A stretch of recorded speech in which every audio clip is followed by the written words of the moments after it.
Hello guys, welcome to Nandini vlog. இன்றைக்கி நம்ம என்ன பார்க்க போகிறோன்னா கல்யாண வீட்டு உருளைக்கிழங்கு.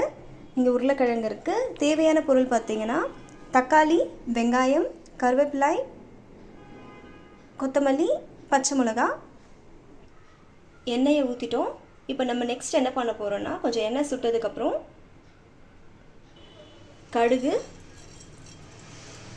கொஞ்சம் பொரிஞ்சு வரட்டும்.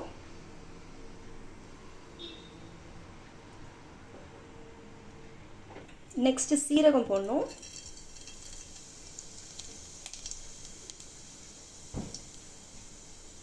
இப்போ நம்ம நறுக்கி வச்ச வெங்காயத்தை எடுத்து போடலாம்.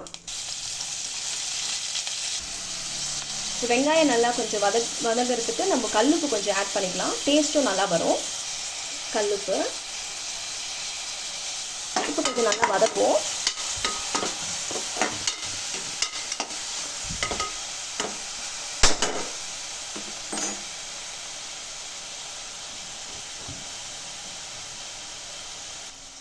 இப்போ நம்ம கருவேப்பிலை போடுவோம்.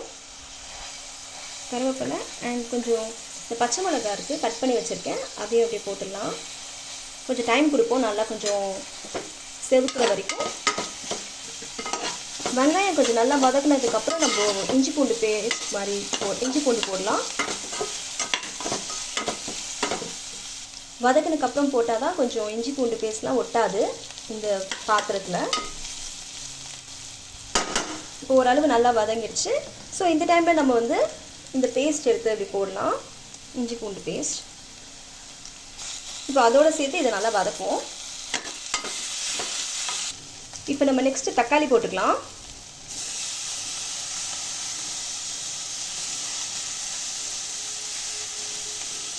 தக்காளியும் சேர்த்து நல்லா வதக்கிடலாம். இப்போ இந்த மாதிரி டைமில் நம்ம உருளைக்கிழங்கு எடுத்து போட்டுக்கலாம். அப்படியே போடும்போதே கொஞ்சம் ஸ்மாஷ் பண்ண மாதிரி கொஞ்சம் அப்படியே போடுவோம்.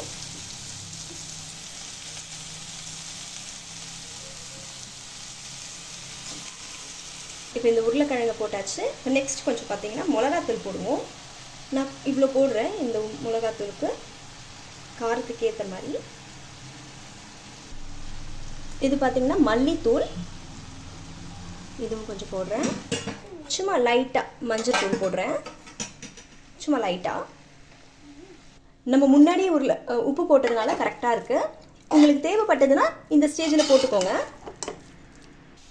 நான் இதை தண்ணி கொஞ்சம் ஊற்றாமல் நான் செய்கிறேன். உங்களுக்கு தேவைப்பட்டதுன்னா கொஞ்சமாக லைட்டாக தண்ணி ஊற்றிக்கோங்க. சும்மா லைட்டாக இப்படி தண்ணி மட்டும் இப்படி லைட்டாக தெளிச்சுக்கோங்க, போதும், ரொம்ப வேண்டாம். இது கொஞ்சம் திக்காக சாப்பிட்டா தான் கொஞ்சம் நல்லா இப்படி இருக்கும், அந்த டேஸ்ட் வரும், கல்யாண வீட்டு அந்த டேஸ்ட் வரும், அதுக்கு சொல்கிறேன். உங்களுக்கு தேவைப்பட்டால் நீங்கள் ஊற்றிக்கலாம், தப்பு இல்லை. இது பார்த்திங்கன்னா ஒரு 5 to 7 minutes கொஞ்சம் லோ ஃப்ளேமில் வச்சுக்கலாம். அப்போ தான் கொஞ்சம் உருளைக்கிழங்கு அந்த மசாலாவோடு நல்லா கொஞ்சம் சேர்ந்து நல்லா வேகும். அதனால கொஞ்சம் நான் மூடி வைக்கிறேன். கொஞ்சம் மூடி வைக்கிறேன். நம்ம தட்டு போட்டு மூடிட்டோன்னா அப்படியே விட்டுறக்கூடாது. கொஞ்சம் அப்பப்போ எடுத்து கொஞ்சம் லைட்டாக கலரிட்டே இருக்கணும். இப்போ ஒரு 2 minutes ஆயிடுச்சு. அதான் எடுத்து கலர்றேன். கொஞ்சம் லைட்டாக அடி பிடிக்கிற மாதிரி இருக்குது. ஸோ நான் இந்த ஸ்டேஜில் கொஞ்சம் லைட்டாக தண்ணி ஊற்றிக்கிறேங்க. உங்களுக்கும் தேவைப்பட்டால் நீங்களும் கொஞ்சம் லைட்டாக தண்ணி ஊற்றிக்கோங்க. ஆனால் தண்ணி ஊற்றாமல் பண்ணால் தான் இது இன்னும் டேஸ்ட்டாக வரும். தண்ணி கொஞ்சம் லைட்டாக ஊற்றிருக்கேன் பாருங்கள். இப்போ இதை கொஞ்சம் லைட்டாக கொஞ்சம் கலரி விடுவோம். இப்போ கலரிட்டோம். இப்போ மறுபடியும் கொஞ்சம் இதை மூடி வைப்போம்.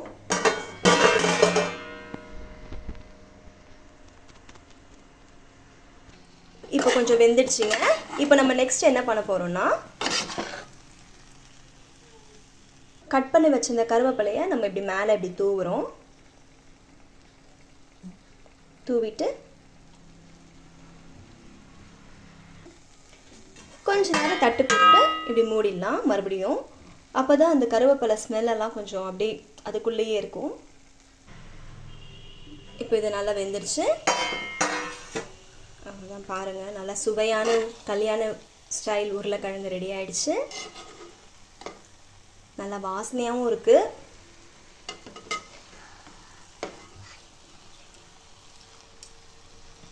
ஓகே காய்ஸ், நம்ம வீடியோ பிடிச்சிருந்ததுன்னா கண்டிப்பாக மறக்காமல் சப்ஸ்கிரைப் பண்ணுங்கள். தேங்க்யூ ஃபார் வாட்சிங். பாய்.